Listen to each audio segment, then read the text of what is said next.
விக்கிரவாண்டி இடைத்தேர்தலில் நடிகர் விஜயின் தமிழக வெற்றிக் கழகம் எந்த கட்சிக்கும் ஆதரவு இல்லை என அறிவித்திருக்கிறது. தொடர்பான விவரங்களை செய்தியாளர் ஜெகன் வழங்க கேட்போம். ஜெகன் வணக்கம், விவரங்களை பதிவு பண்ணலாம். ஜெகன் வணக்கம். விக்கிரவாண்டி சட்டமன்ற தேர்தல் இடைத்தேர்தலில் தமிழக வெற்றி கழகத்தின் சார்பாக எந்த கட்சிக்கும் ஆதரவில்லை என்று தற்போது அந்த கட்சியின் தலைவர் விஜய் அவர்கள் ஒரு அறிவிப்பு ஒன்றை வெளியிட்டிருக்கிறார். குறிப்பாக அந்த அறிவிப்பில் என்ன முக்கியமான விஷயம் ஏற்பட்டதை பார்க்கும்போது, தமிழக வெற்றி கழகத்தின் தலைவர் விஜய் அவர்கள் கடந்த பிப்ரவரி மாதம் 2ஆம் தேதி வெளியிட்ட கட்சி தொடக்க அறிவிப்பிற்கான முதல் அறிக்கையை அவர் வெளியிட்டிருந்தார். குறிப்பாக கழக தலைவராக அவர் விரைவில் கழகத்தின் கொள்கைகள், கோட்பாடுகள் மற்றும் செயல் திட்டங்களை தமிழக வெற்றி கழகத்தின் முதல் மாநாட்டில் வெளியிட்டில் அதை தொடர்ச்சியாக கழக உட்கட்டமைப்பு சார்ந்த பணிகள், தமிழகம் முழுவதும் மக்கள் சந்திப்பு பயணங்கள் என்று வரும் 2026ஆம் ஆண்டு நடைபெறவுள்ள சட்டமன்ற பொதுத் தேர்தலுக்கான ஆயத்த பணிகளை மேற்கொண்டு தேர்தலில் போட்டியிட்டு வெற்றி பெற்று மக்கள் பணியாற்றுவதுதான் நமது பிரதான இலக்கு என்று ஏற்கனவே தெரிவித்திருந்தார். இதனிடையே பார்க்கும்போது இதுவரை இடைப்பட்ட காலத்தில் நடத்தப்படும் உள்ளாட்சி தேர்தல் உள்பட எந்த தேர்தலிலும் தமிழக வெற்றி கழகத்தில் சார்பாக யாரும் போட்டியிடப் போவதில்லை என்று தெரிவித்திருக்கிறார். குறிப்பாக வருகின்ற ஜூலை 10ஆம் தேதி நடைபெற உள்ள விக்கிரவாண்டி சட்டமன்ற தொகுதி தேர்தலுக்கான இடைத்தேர்தலில் தமிழக வெற்றி கழகம் போட்டியிடாது என்றும் அக்கட்சியின் எந்த கட்சிக்கும் ஆதரவு இல்லை என்றும் தற்போது தமிழக வெற்றி கழகத்தின் தலைவர் விஜய் அவர்கள் அறிவித்ததன் பேரில் அந்த கட்சியினுடைய பொதுச் செயலாளர் குஷி ஆனந்த் அவர்கள் தற்போது ஒரு சுற்றறிக்கை ஒன்றை அவரது ரசிகர்களுக்கு வெளியிட்டிருக்கிறார் என்பது குறிப்பிடத்தக்கது.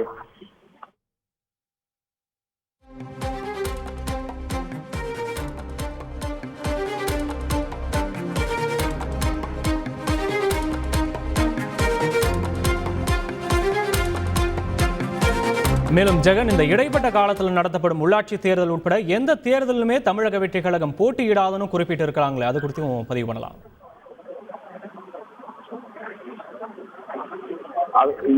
இடைப்பட்ட காலத்தில் நடத்தப்படும் எந்த தேர்தலிலுமே தமிழக வெற்றி கழகத்தின் சார்பாக அக்கட்சியினுடைய பிரதிநிதிகளாக இருந்தாலும் சரி, கட்சியில் இருக்கக்கூடிய முக்கிய பொறுப்பாளர்களும் சரி, எந்த ஒரு தேர்தலிலும் போட்டியிடப்படாது என்று அறிவித்திருக்கிறார். குறிப்பாக உள்ளாட்சி தேர்தலில் தமிழக வெற்றி கழகத்தின் சார்பாக போட்டியிடப் போவதில்லை என்றும் அறிவித்திருக்கிறார்கள். ஏன்னா கடந்த முறை நடந்த அந்த உள்ளாட்சி தேர்தலில் விஜய் மக்கள் இயக்கம் சார்பாக அந்த கட்சியினுடைய அந்த கழகத்தினுடைய ரசிகர்கள் போட்டியிட்டார்கள். குறிப்பிட்ட பகுதிகள் பார்த்திருந்தால் அவர்கள் வெற்றியும் பெற்றார்கள். அவர்களை விஜய் அவர்கள் நேரில் சந்தித்து வாழ்த்துக்களையும் தெரிவித்தார்.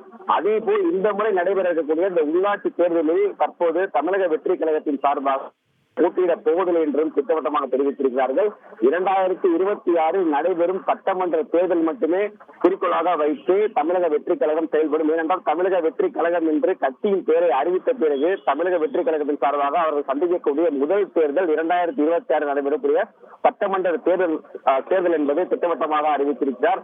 அதற்கான செயல்பாடுகள் மட்டுமே தற்போது நடைபெற்றுக் கொண்டிருப்பதாக கூறியிருக்கிறார். முதல் மாநாட்டில் அந்த கட்சியினுடைய கொள்கை, கோட்பாடு, கட்சி கொடி என அனைத்தையும் அக்கட்சியினுடைய தலைவர் விஜய் அவர்கள் அறிவிப்பார் என்று திட்டவட்டமாக தற்போது தெரிவித்திருக்கிறார்கள். மேலும் விக்கிரவாண்டி இடைத்தேர்தலில் போட்டியிடப் போவதில்லை என்றும் எந்த கட்சிக்கும் ஆதரவில்லை என்றும் திட்டவட்டமாக தெரிவித்திருக்கிறார் என்பது குறிப்பிடத்தக்கது. விக்கிரவாண்டி இடைத்தேர்தலில் நடிகர் விஜயின் தமிழக வெற்றி கழகம் எந்த கட்சிக்கும் ஆதரவு இல்லை என்ற அறிவிப்பை வெளியிட்டிருக்கிறது. மேலதிக தகவலை செய்தியாளர் ஜெகன் வழங்க கேட்போம். ஜெகன், நீங்க தொடர்ந்து தகவலை பதிவு பண்ணலாம். குறிப்பாக தற்போது அறிவிப்பு வந்திருக்கிறது. இந்த சுற்றறிக்கையில் பார்த்திருந்தால் கட்சியினுடைய தலைவர் விஜய் அவர்களுடைய லெட்டர் பேட்ல அந்த மாநில பொதுச் செயலர் குஷி ஆனந்த் அவர்கள் அந்த கட்சியினுடைய தொண்டர்களுக்கு ஒரு அறிவிப்பு ஒன்றை வெளியிட்டிருக்கிறார். குறிப்பாக அதில் என்ன அறிவிப்பு என்று பார்க்கும்போது, வருகின்ற ஜூலை 10ஆம் தேதி நடைபெற உள்ள இந்த விக்கிரவாண்டி சட்டப்பேரவை தொகுதிக்கான இடைத்தேர்தலில் தமிழக வெற்றி கழகம் போட்டியிடாது என்று திட்டவட்டமாக தெரிவித்திருக்கிறார்கள். மேலும் எந்த கட்சிக்கும் ஆதரவு இல்லை என்றும் தற்போது அந்த சுற்றறிக்கையை தெளிவாக அவர்கள் பதிவு செய்திருக்கிறார்கள். இந்த சுற்றறிக்கையை பார்த்திருந்தால் அக்கட்சியினுடைய தலைவர் விஜயின் அறிவித்தலின் பேரில் தற்போது அந்த கட்சியினுடைய மாநில பொதுச் செயலாளர் குஷி ஆனந்த் அவர்கள் அறிவித்திருக்கிறார்கள் என்பது குறிப்பிடத்தக்கது. இது மட்டும் இல்ல, இந்த இடைப்பட்ட காலத்தில் நடைபெறக்கூடிய குறிப்பாக 2026 சட்டமன்ற தேர்தல் மட்டுமே குறிக்கோளாக வைத்திருக்கிறார்கள். இந்த 2026க்கு உட்பட்டு வரக்கூடிய எந்த ஒரு உள்ளாட்சி தேர்தலிலும் எந்த ஒரு தேர்தலில் போட்டியிட போவதில்லை என்று திட்டவட்டமாக தெரிவித்திருக்கிறார்கள். ஏனென்றால் 2026 குறிக்கோளாக வைத்து செயல்படும் போது கடந்த முறை போட்டியிட்டது போல இந்த முறை அந்த கட்சியின் சார்பாக யாரும் போட்டியிட போவதில்லை என்றும் திட்டவட்டமாக தெரிவித்திருக்கிறார்கள். மேலும் அவ்வாறு கடந்த முறை போல் இந்த முறை அந்த கட்சியின் கொடியை பயன்படுத்தியோ விஜய் அவர்களின் புகைப்படத்தை பயன்படுத்தியோ எந்த ஒரு அந்த கட்சியை சார்ந்த நபர்கள் போட்டியிடக்கூடாது என்றும் அவர்களுக்கு அறிவிக்கப்பட்டிருப்பதாகவும் தகவல் தெரிவித்திருக்கிறார்கள். விவரங்களுக்கு நன்றி ஜெகநாத். செய்திகளை உடனுக்குடன் தெரிந்து கொள்ள உடனே சப்ஸ்கிரைப் பண்ணுங்க.